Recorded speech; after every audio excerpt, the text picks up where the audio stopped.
Bismillahirrahmanirrahim. Allahumma sholli ala sayyidina Muhammadin wa ala alihi wa sahbihi ajma'in, amma ba'du. Ja'alanallahu wa iyyakum min ahlil khairi was sa'ada fid dini wad dunya wal akhirah. Semoga Allah menjadikan kita orang-orang yang beruntung di dunia, berbahagia di akhirat. Apapun perbedaan di antara kita, sebesar apapun perbedaannya, kita tetap harus saling mendoakan antar sesama. Sebagai sesama orang Islam, sesama orang Indonesia, satu bangsa, satu tanah air. Amin, Allahumma amin. Ini tulisan Gus Rumail yang dimuat di RMI Banten. Saya kutip di bagian terpentingnya, yaitu satu ajakan atau tawaran dari Gus Rumail kepada pihak yang meragukan beliau karena namanya tidak tertulis atau tidak terdaftar di dalam Google Scholar ya. Artinya jejak akademiknya seolah-olah belum dapat pengakuan. Nah, kalau kita mengikuti polemik ini, sebelumnya mungkin masih ingat bahwasanya ada Dr. Sugeng Sugiharto itu menjelaskan bahwasanya Gus Rumail itu belum bisa disebut pakar atau namanya tidak terdaftar di Google Scholar. Artinya kredit akademiknya atau apalah, atau pembuktian beliau sebagai akademisi atau sebagai pakar belum ada. Nah, ya ciri-cirinya adalah ketika namanya diketik di Google Scholar memang tidak ada. Ya dulu Gus Rumail pernah mempertanyakan kepakaran dari KRT Fakih Wirahadiningrat.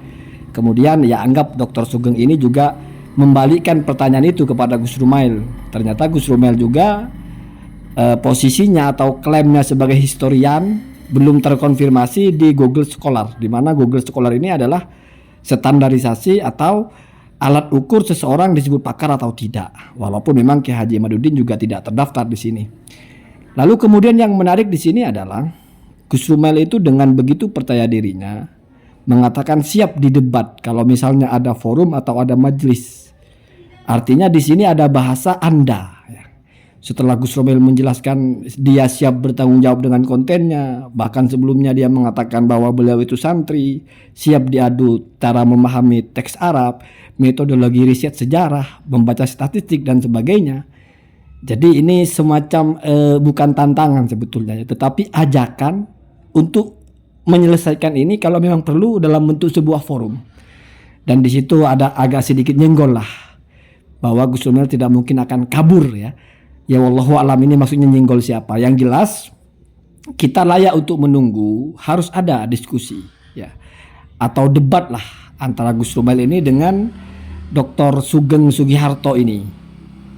Karena beliaulah yang dalam tanda kutip mempertanyakan kepakaran Gus Rumail. Sementara Gus Rumail mengklaim dirinya adalah profesional. Artinya bertanggung jawab dengan risetnya, bertanggung jawab dengan apa yang dia sampaikan dalam konten-kontennya.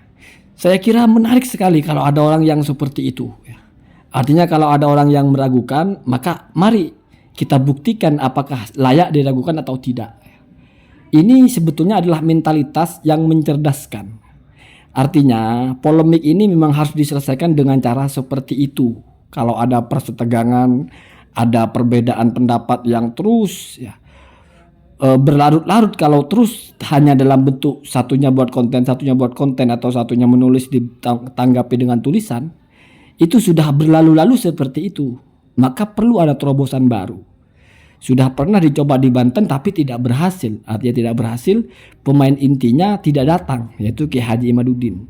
Nah ini Gus Rumail ya, bukan menantang, tapi kalau misalnya ada majelis dan beliau diundang dan mau didebat, beliau siap. Ini saya kira Dr. Sugeng itu harus menanggapi ini ya. Ya mungkin tidak mesti dalam bentuk majelis, ya setidaknya dalam bentuk live, karena mereka sudah pernah ada komunikasi yang intensif tentang bahwasanya penelitian Gus Rumail akan sia-sia karena kuningan itu tidak terbukti sebagai emas. Percuma kita cari kitabnya tapi ternyata DNA-nya tidak ketemu atau apa. Itu ya surat-suratnya asli tetapi barangnya palsu dan sebagainya.